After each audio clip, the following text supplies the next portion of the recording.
Aujourd'hui, avec l'inflation, votre argent ne dort pas, il meurt. Imaginez que votre argent soit une graine que vous mettez dans un tiroir en espérant qu'elle pousse toute seule. Ça n'a pas de sens, non? Eh bien, c'est exactement ce que vous faites aujourd'hui avec votre argent. En fait, votre argent, il ne va pas fructifier seul. Il faut le mettre au travail, le faire fructifier. Sauf qu'en France, eh bien, la majorité des gens ne le font pas. Parce qu'ils ne savent pas comment faire. Pour vous donner une idée, en 2024, un foyer français a perdu en moyenne 930 € en laissant son épargne stagner. 930 €, c'est l'équivalent de 6 mois de facture d'électricité. 930 €, c'est aussi 2 mois de courses alimentaires pour toute une famille. Donc en gros, laisser son argent dormir sur un compte, c'est le laisser littéralement fondre.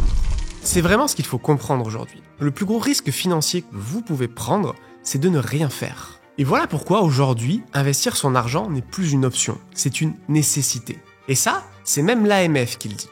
Si vous êtes diversifié dans vos investissements et que si vous investissez pendant plus de 20 ans, dans 98% des cas, vous gagnez de l'argent. Mais si vous ne le faites pas, très souvent, c'est parce que vous ne savez pas comment ni par où commencer. Et c'est vrai qu'il y a des bases à avoir et des investissements à absolument éviter. Alors dans cette vidéo, je vais vous expliquer 4 ou 5 choses essentielles à bien avoir en tête. Et si je vous parle de tout ça aujourd'hui, c'est parce que parler finance et investir, eh bien c'est mon métier. Je suis le CEO d'une institution financière française qui gère plus de 100 millions d'euros et processe plus d'1 milliard de transactions et qui s'appelle Gringotte. Avec Gringotte, on a créé une solution qui vous permet d'épargner, d'investir et de payer dans les entreprises qui seront les leaders de la transition écologique du XXIe siècle. Et ces entreprises, elles sont non seulement bonnes pour la planète, pour la transition, mais aussi bonnes pour votre portefeuille et votre épargne. Eh bien moi, j'ai commencé comme vous. Je viens d'une famille et d'un milieu où on ne parlait pas d'argent ni d'investissement car c'était tabou. Et ça, c'est un vrai drame. Car s'occuper de ses finances personnelles, investir, c'est la base. Et si je vous dis ça, c'est pas pour que vous puissiez vous acheter une grosse voiture, des sacs de luxe ou partir en voyage à l'autre bout du monde. Mais c'est vraiment pour pouvoir prendre soin de vous, de vos proches, pour pouvoir bien manger, bien vous soigner et surtout ne pas foutre en l'air votre santé mentale avec la peur des fins de mois. Alors on y va. La chose fondamentale à savoir, c'est qu'en France, notre façon d'épargner nous appauvrit. Parce qu'en fait, en France, on adore laisser tout notre argent sur nos comptes courants et sur des livrets. Et ça, c'est un gros problème. Alors le problème ici, ce n'est pas que vous ne gagnez pas d'argent, c'est même pire, vous en perdez. D'abord, parlons des comptes courants. On garde beaucoup trop d'argent sur nos comptes courants. Et ça ne rapporte rien du tout. Mais pire encore, avec l'inflation, cet argent sur les comptes courants, il perd de sa valeur. Prenons un exemple concret. En 2023, l'inflation en France était de 4,9%. Ça veut dire en gros que le coût de la vie est plus élevé de 4,9% qu'il l'était en 2022. Donc votre baguette, elle ne coûte plus 1 €, mais 1 € et 5 centimes. Donc pour pouvoir garder le même pouvoir d'achat, il faut que votre argent, lui aussi, grandisse d'au moins 4,9%. Donc si vous aviez laissé en 2023 10 000 € sur un compte non rémunéré, comme un compte courant, eh bien, simplement à cause de l'inflation, vous avez perdu 490 € de pouvoir d'achat en une année. Je vous laisse imaginer ce que vous auriez pu faire avec ces 490 €. Imaginez maintenant l'impact sur vos économies sur plusieurs années. Je suis sympa, j'ai fait le calcul pour vous. Si vous aviez laissé 10 000 € sur votre compte courant depuis 2013, vous n'avez plus que 6 991 € de pouvoir d'achat en 2023. En gros, vous avez perdu plus de 3 000 €. Donc même s'il y a toujours écrit 10 000 € sur votre compte, eh bien vous êtes appauvri. Car le coût de la vie a augmenté, mais pas votre argent. Et ça fait très mal. Parce que les pratiquement 30 millions de ménages français possèdent en moyenne 18 430 € sur leur compte courant. Et donc ça fait plus de 550 milliards d'euros sur des comptes courants dont la valeur s'érode tous les jours à cause de l'inflation. Donc si vous pensiez que votre argent dormait tranquillement sur votre compte, eh bien en réalité, il disparaît un peu tous les jours. La deuxième erreur qu'on fait en France, c'est qu'on est amoureux des livrets. Livret jeune, livret A, LDDS, livret d'épargne populaire. Si on prend seulement le livret A, il y a plus de 360 milliards d'euros qui y sont déposés. Alors ces livrets, ils rapportent un peu, mais c'est pas assez pour compenser l'effet de l'inflation, car leur rendement est souvent sous cette inflation. Alors attention, je dis pas que les livrets sont mauvais, c'est un très bon outil, mais il faut simplement pas y laisser toutes ses économies. En fait, l'idéal, c'est d'y mettre ce qu'on appelle son épargne de précaution. C'est l'épargne de sécurité que vous devez avoir en cas de surprise dans la vie. La règle ici, c'est d'avoir en épargne de précaution l'équivalent de 3 à 5 mois de salaire, pas plus. Comme ça, on y a accès en cas de coup dur. Mais le reste, il faut l'investir. Je vous le démontre avec un calcul très simple. Si vous aviez investi les 10 000 € de notre exemple dans un placement qui dépassait de simplement 2 points l'inflation, alors ça c'est rien de très compliqué, avec Gringotte certains de nos membres ont fait bien plus que ça, eh bien vos 10 000 € de 2013 seraient devenus 13 941 € en valeur de pouvoir d'achat en 2023. Voilà, je vous laisse me dire ce que vous préférez entre 7 000 et 14 000 euros pour prendre soin de vous, de vos proches ou mener à bien vos projets. Vous l'avez compris, avec l'inflation, votre argent ne dort pas, il meurt. Si on laisse son argent inactif, il perd de la valeur. Et ça, c'est dramatique pour vous, parce que l'argent, ça permet de bien se nourrir, d'être en bonne santé, et de payer ses études, d'avoir des projets. Et c'est ce pourquoi vous travaillez toute votre vie. Et ça, si c'est dramatique pour le court terme, c'est encore pire au long terme. Et là, je vous parle de votre retraite. Car au-delà du problème lié à l'inflation, l'autre raison pour laquelle on n'a plus le droit de ne pas optimiser son argent, c'est l'avenir de nos retraites. Alors je vous apprends rien si je vous dis que rien n'est de moins sûr que ma retraite ou la vôtre. Pendant des décennies, en Europe et en France, la protection sociale collective nous a permis de sécuriser les grandes étapes de notre vie, comme la retraite. Sauf qu'aujourd'hui, ce modèle est à bout de souffle. Pourquoi ? C'est simple. En fait, la population vieillit, et donc le système de répartition actuel, il est de moins en moins viable. Il y a des dizaines d'années, quand 3 personnes travaillaient, on avait un retraité. C'était facile de cette façon-là, 3 personnes cotisaient pour une personne. Mais avec le vieillissement de la population et la réduction de la natalité, en 2020, on était à 1,7 actifs qui devaient cotiser pour un retraité. Et ce ratio, il n'est pas tenable, et il va continuer à diminuer. Donc le système de retraite, comme nos parents l'ont connu, nous, a priori, il y a de grandes chances que l'on ne l'ait pas. Ou en tout cas qu'il soit moins généreux, que les pensions soient plus faibles ou qu'on doive travailler plus tard et plus longtemps. Et donc, à notre échelle, que peut-on faire face à ces incertitudes ? Comment peut-on se préparer ? Eh bien pour ça, il faut apprendre à mieux gérer ses finances, à épargner et à investir pour avoir une retraite, et pour vivre non pas dans la précarité à ce moment-là, mais dans la sécurité. Car si les retraités de demain sont dans la précarité, eh bien c'est pas cool pour eux, pour nous, mais c'est aussi toute la société qui en pâtira. Et donc c'est pour ça que je vous dis qu'investir aujourd'hui, ce n'est plus une option, c'est une nécessité absolue. Il faut prendre soin de son argent comme on prend soin de sa santé. Et je le fais aujourd'hui parce que je travaille dans un milieu où je vois que les plus aisés ont les codes, je vois que les plus aisés ont l'éducation financière, mais que les classes moyennes, les classes populaires, c'est pas leur cas. Et c'est fondamental aujourd'hui de donner ces clés à tout le monde, de faire en sorte que les classes populaires et les classes moyennes puissent avoir accès aux mêmes produits, aux mêmes investissements et aux mêmes outils pour épargner que les plus aisés. Et ça, je sais que mes parents, mes grands-parents auraient adoré que je les ai. Et c'est pour ça que donner les clés et rendre tout transparent, c'est au cœur de l'ADN de Gringotte. La transparence sur tous les sujets, pour que vous compreniez comment marche une banque, un crédit, l'inflation ou l'investissement. Alors reprenons parce qu'il y a du travail. Car niveau éducation financière, c'est simple, il n'y a rien. Je vais vous donner juste quelques chiffres et attention, ils sont hallucinants. Une étude récente a démontré qu'un Français peu éduqué aux questions financières gagne 2 390 € de moins par an qu'un autre qui a la base des connaissances. Et ce que je veux dire, c'est que si vous ne vous considérez pas comme bon en finance, chaque année, vous perdez 2 400 €. Et là, je ne parle même pas des différences entre les hommes et les femmes. Donc vous l'avez compris, il faut investir. Mais où ? Quand ? Comment ? Évidemment, comme pour tout, il y a des pièges à éviter. Et d'ailleurs, presque personne ne le sait. Mais chez Gringotte, on estime que tout le monde doit savoir. Alors on y va. Investir, on peut le faire de plein de façons différentes et sur plein de supports différents. Fonds d'investissement, fonds immobiliers, titres vifs, ETF, sur des comptes titres, PEA, assurance vie ou plein d'autres. Et la majorité des gens, quand ils veulent investir, ils se disent qu'ils ne vont pas s'en occuper tous les jours, ils vont pas le faire eux-mêmes, et donc ils prennent un produit qui est tout fait, que leur banquier leur propose avec un grand sourire.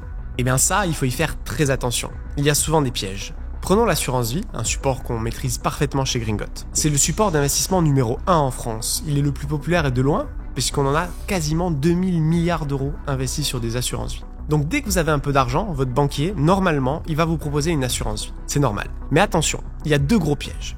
Le premier, c'est les frais. Il faut toujours regarder quels sont les frais d'entrée, de sortie. Si vous voyez un de ces frais, c'est non, fuyez. Mais je vous ferai une vidéo plus tard sur ce sujet, alors n'oubliez pas d'activer la cloche pour être averti.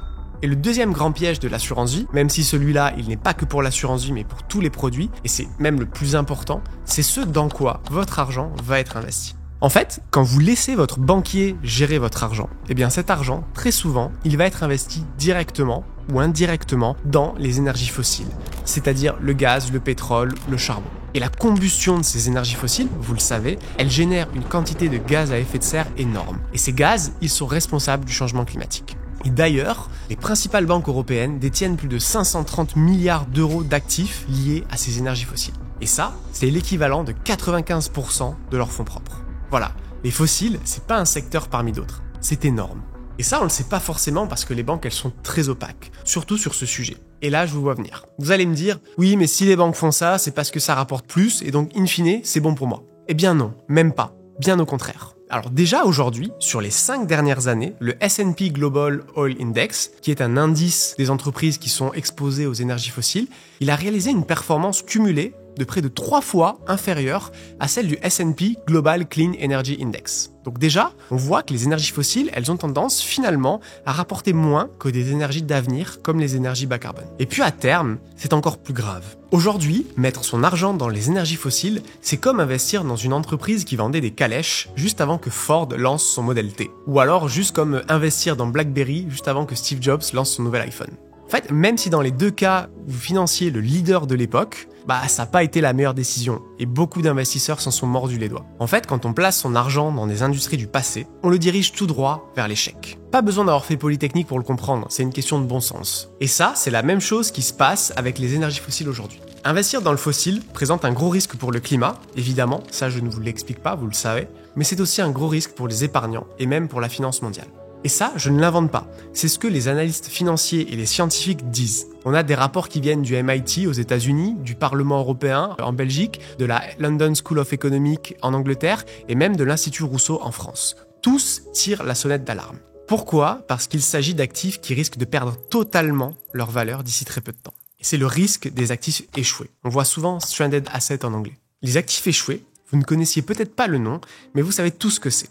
Prenons un exemple très simple. Vous décidez d'acheter la maison de vos rêves avec un beau terrain en bord de mer, vous avez pris un crédit, ça vous a coûté une petite fortune, mais vous avez la maison. Enfin, vous êtes heureux. Mais les années passent et le bord de mer recule à cause de l'érosion du littoral. L'eau monte et petit à petit, la plage se fait grignoter. Vous avez perdu 70% de votre terrain. Et la région, pour se protéger en cas d'inondation, décide carrément de détruire toutes les habitations du bord de mer, dont votre belle maison. Alors ok, peut-être que vous pourrez récupérer une partie de la somme grâce à des assurances, si votre assureur est bon, mais ce qui est sûr, c'est que vous allez perdre gros. Même si vous essayez de vendre votre maison, sa valeur ne vaudra plus rien. Personne ne voudra l'acheter. Eh bien votre maison, c'est un actif. Mais c'est un actif qui est échoué, il avait de la valeur, aujourd'hui il n'en a plus. Eh bien c'est pareil au niveau de votre banque. Imaginez une banque qui investit des milliards et des milliards dans le pétrole en finançant des entreprises exploitant d'importantes réserves souterraines. Elle se retrouve alors avec un actif fossile inscrit à son bilan. En gros, elle possède un actif qui a une valeur très importante. Sauf que le monde change et qu'il est en train de se passer plusieurs choses. Les lois se multiplient pour interdire leur exploitation, tout simplement. En 2019, par exemple, la Norvège a finalement interdit des projets de forage dans les îles Lofoten, renonçant à des milliards de dollars. Et à votre avis, qu'est-ce qu'il s'est passé avec la valorisation de ces énergies ? Eh bien, elle a été réduite à zéro. Autre exemple, en 2022, le conseil municipal de la ville de Los Angeles a décidé d'interdire tout nouveau forage pétrolier sur son territoire. L'entreprise ne pouvant plus extraire le pétrole, la réserve ne vaut plus rien, et l'actif de la banque non plus. Alors ça, c'est un des risques, mais c'est pas le seul. Un autre point, c'est que les énergies bas carbone sont en train de faire des progrès hallucinants. Elles deviennent tellement bon marché que ces énergies commencent à s'imposer. Et c'est même Elon Musk, qui n'est pas le plus grand climato-enthousiaste, qui le dit.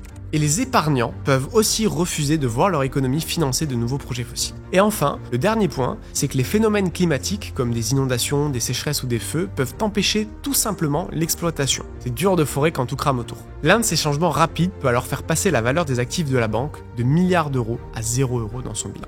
Le résultat, c'est que ce qui valait des milliards hier ne vaut plus rien aujourd'hui. Et ça peut faire très mal, aux petits épargnants aussi. Donc en raison de réglementation, de changements de marché, de nouveaux comportements de consommateurs et d'épargnants, ou encore même des catastrophes naturelles, des actifs liés aux énergies fossiles deviennent petit à petit des actifs échoués. Et ces actifs échoués deviennent des actifs échoués pour les banques, et donc c'est la cata. C'est la cata pour les banques, et vous vous en doutez, quand c'est la cata pour les banques, c'est aussi la cata pour vous, pour les épargnants. À cause de ça, les banques pourraient perdre beaucoup, et voire même faire faillite, leurs épargnants avec. C'est écrit noir sur blanc sur ce rapport de la Commission du Parlement européen. En gros, ce que finance votre argent en banque aujourd'hui, c'est une vraie bombe qui pourrait secouer toute la finance mondiale.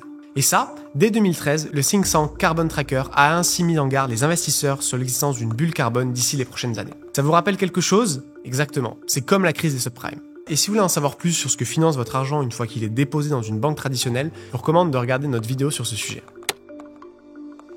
Donc il faut faire très attention à ce que vous propose et aux produits sur étagère de votre banquier qui est rempli de fossiles. Au contraire, il faut chercher des produits plus diversifiés, notamment des produits plus verts, meilleurs pour le climat et pour votre épargne. Pour beaucoup d'experts financiers, investir dans la transition écologique, c'est comme vouloir investir dans Google juste avant le boom d'Internet, ou dans l'acier au XVIIIe siècle, juste avant le train à vapeur.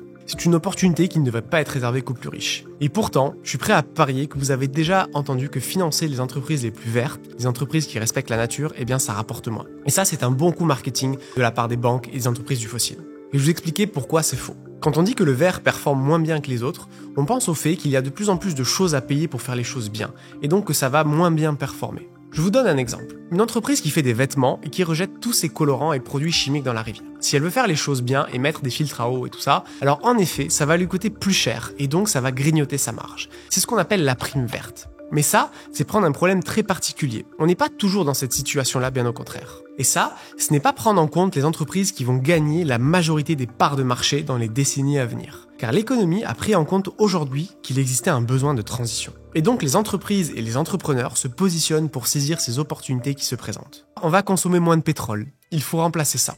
C'est donc une opportunité pour les énergies bas carbone. On va traiter les sols autrement. C'est donc une opportunité de proposer de nouveaux produits ou de nouvelles manières de le faire. On va se déplacer en consommant moins d'énergie. Il y a donc une opportunité pour développer des transports bas carbone. Et ainsi de suite. Face à cette situation, une opportunité unique se dessine et les plus grands investisseurs s'y penchent déjà. C'est investir dans la transition écologique. Et les grands gagnants de demain, ce seront ceux qui auront investi dans les entreprises qui seront la clé pour la transition. Par exemple, les entreprises de l'agriculture durable, des énergies bas carbone ou des transports bas carbone. Et si vous voyez pousser partout des fonds d'investissement verts, c'est pas parce que d'un coup, on a une soudaine envie de sauver les ours blancs, hélas, ou de se la jouer Mère Teresa. C'est parce qu'ils ont saisi qu'il y avait une opportunité. Et ça, je dis ça de façon très cynique, mais c'est plutôt une bonne nouvelle. Ça veut dire qu'en 2024, il est tout à fait possible de gagner de l'argent tout en prenant soin de la planète. Il faut donc orienter ses stratégies d'investissement pour soutenir des activités qui seront valorisées dans les 5, 10, 15 prochaines années et délaisser des activités qui mécaniquement vont se dévaloriser car elles vont nuire, être néfastes au bon fonctionnement de l'économie. Selon une étude de France Stratégie, une entreprise à impact écologique ou social sera valorisée 25 fois ses bénéfices par rapport à une entreprise qui ne le fait pas, qui elle sera valorisée seulement 17 fois ses bénéfices. Une entreprise qui intègre une démarche d'impact dans son business model va être 13% plus performante qu'une entreprise qui ne le fait pas. En gros, il y a de grosses places à prendre dans la transition et ce phénomène va s'accentuer dans les années à venir. Donc le moment pour investir dans le vert, c'est maintenant. Car on est toujours gagnant à aller chercher le plus vertueux. Et ce sera de plus en plus le cas. Les Microsoft, Apple et Google du futur seront les entreprises qui permettront à nos sociétés de faire la transition écologique. Aujourd'hui, on est vraiment à la croisée des chemins. Un peu comme s'il y a 20 ans, vous pouviez investir dans le leader, Nokia ou Apple, le petit nouveau. Vous choisiriez quoi ? Pour la première fois de l'histoire, on peut tous participer à cette révolution sans détruire la planète. Et avec Gringot, on vous propose d'investir justement dans les champions de demain. Voilà, on arrive bientôt à la fin de cette vidéo et voici ce qu'il faut retenir à ce stade. En France, il y a un gros manque d'éducation financière. Mais il y a deux réalités incontournables auxquelles tout le monde est confronté. L'inflation tue la valeur de notre argent. Et le système des retraites est en voie d'explosion. Et la seule solution pour y faire face, c'est de s'occuper de son argent et de l'investir. Mais l'investir pas n'importe comment. Investir de manière diversifiée et dans les secteurs porteurs pour l'avenir, pas les secteurs condamnés qui en plus défoncent notre futur. Et ça, vous pouvez le faire seul en gérant vous-même un portefeuille avec beaucoup d'actions, des titres vifs, beaucoup de fonds pour bien les diversifier. Mais ça demande du temps et tous les jours. Ou bien, vous pouvez le faire à travers un produit qui sera adapté à vos besoins, à votre horizon d'épargne et à vos attentes. Et c'est pour ça que Gringot a été créé et que c'est un si grand succès depuis son lancement. La mission de Gringot, c'est vous fournir les outils nécessaires pour reprendre le contrôle de vos finances et votre avenir sur cette planète. Gringot a été créé pour 3 raisons. Premièrement, aucune institution ne proposait un produit financier qui permettait à ses clients de générer un bénéfice tout en offrant des investissements véritablement utiles à la société, sans opacité ni greenwashing ou autre. Et ça, c'était encore réservé aux banques privées avec des gros clients pour des gens qui gagnaient très bien leur vie. Pour les autres, elles se contentaient de vendre des produits avec des frais mirobolants pour maximiser leurs profits. Deuxièmement, car aucune explication claire n'était donnée sur la situation et des bilans des grandes banques, ni sur les conclusions des plus grands financiers et chercheurs concernant les investissements dans les entreprises fossiles. Le système actuel maintenait les gens dans l'ignorance, dans l'opacité la plus totale de ce qui était fait avec leur argent, et de ce qu'ils pouvaient en faire. Et ça, c'était un vrai scandale. Et enfin, troisièmement, pour être dans ce milieu depuis un petit bout de temps, très peu d'acteurs dans le secteur bancaire et des assurances ne croient réellement que les gens puissent comprendre les enjeux actuels, les enjeux liés aux investissements dans les énergies fossiles, ni l'énorme impact et les risques qu'encourt leur épargne à travers ces investissements dans les énergies fossiles. Pour ces 3 raisons fondamentales, on a créé une première en finance. Avec Gringotte, investir dans les entreprises qui seront les leaders du 21e siècle, c'est désormais accessible à tous, et ce dès 300 €. Pour ça, nous avons créé un outil transparent et simple d'utilisation, conçu pour celles et ceux qui n'ont pas le temps de décortiquer les marchés financiers. C'est l'assurance vie GG Planète. Et là, vous vous demandez peut-être pourquoi on souhaite rendre cet investissement accessible. On a déjà des personnes qui ont investi plus d'1 million d'euros avec l'assurance vie GG Planète. Beaucoup plus même. On a Alexandre de Rothschild qui a même investi chez Gringotte. Mais on va être plus accessible pour tout le monde. Car notre vision est simple, tout le monde contribue à la société, que ce soit par le travail, la consommation ou les impôts. Et on trouve donc normal que tout le monde puisse bénéficier des fruits de l'investissement, que tout le monde puisse décider ce que son argent finance et pas seulement une élite. C'est une question de justice sociale. Et c'est pour ça qu'on donne les outils pour que les personnes qui ne gagnent pas des millions, elles ne se fassent plus avoir par leurs banquiers, ne perdent plus d'argent face à l'inflation, et surtout qu'elles puissent préparer une retraite sereine et ne plus vivre dans la peur de vieillir dans la précarité. Je vous rappelle qu'un Français peu éduqué aux questions financières gagne en moyenne 2390 € de moins par an qu'une personne avec des connaissances financières de base.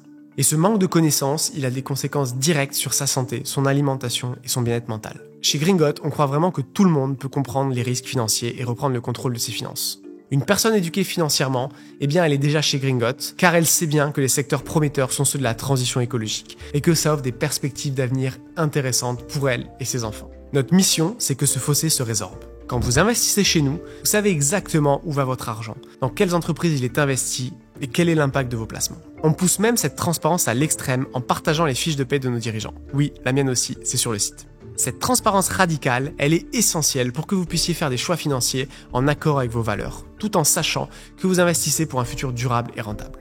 Pendant 2 ans, nous avons développé la méthodologie la plus stricte du marché pour sélectionner nos investissements qui pourront amener à ce double profit, pour votre épargne et pour la nature. Ce travail, on l'a mené avec un comité scientifique composé d'experts du GIEC et de la finance durable, en utilisant des données fiables d'Urgewald et de Carbon 4 Finance, et avec des experts financiers du plus haut calibre. On a été tellement exigeants que seulement 0,4% des investissements analysés ont passé nos critères et ont pu être sélectionnés. Cette méthodologie, elle garantit que chaque euro investi a un impact positif tout en offrant des rendements attractifs. Par exemple, en 2023, le rendement de l'assurance vie de Gringotte allait de 3,32% à 9,4% net de frais, selon les portefeuilles. Et l'un de nos portefeuilles a même réalisé une performance de 62% sur 5 ans. Pour vous donner un ordre de grandeur, c'est beaucoup plus que le CAC 40. Notre méthodologie, elle exclut toute expansion des énergies fossiles, les entreprises non essentielles à la transition et tout greenwashing, et elle mène une analyse approfondie pour voir quels seront les leaders de demain. C'est un travail d'expert que vous ne pouvez pas réaliser seul. Et c'est pour cela que nos clients font appel à nous. C'est pour ça qu'on est l'assurance vie avec le plus gros lancement en France depuis celui de Boursorama Vie. Notre équipe dédiée sélectionne minutieusement les champions de demain pour s'assurer que vous investissez dans les secteurs clés de la transition. Et pour vous donner des exemples concrets, avec cette assurance vie, on finance par exemple First Solar, un fabricant de panneaux solaires qui s'occupe de la construction, de la maintenance et du recyclage des panneaux en fin de vie. Ils ont fait x4 en 5 ans. Il y a aussi Enphase, qui conçoit des systèmes d'énergie solaire pour rendre la gestion de l'énergie la plus simple et efficace dans les foyers et entreprises. Eux, ils ont fait x5 en 5 ans. Ou encore Talano Technologies de Transport, qui développe une technologie qui réduit de 90% les émissions de particules lors du freinage des véhicules. Et personnellement, je peux vous montrer, j'ai investi 20 000 € dans l'assurance vie Gringotte. Et oui, avant, cet argent mourait sur mon compte courant. Et en 7 mois, j'ai déjà réalisé une plus-value de 8%. Ça fait déjà 1 700 € en seulement 7 mois.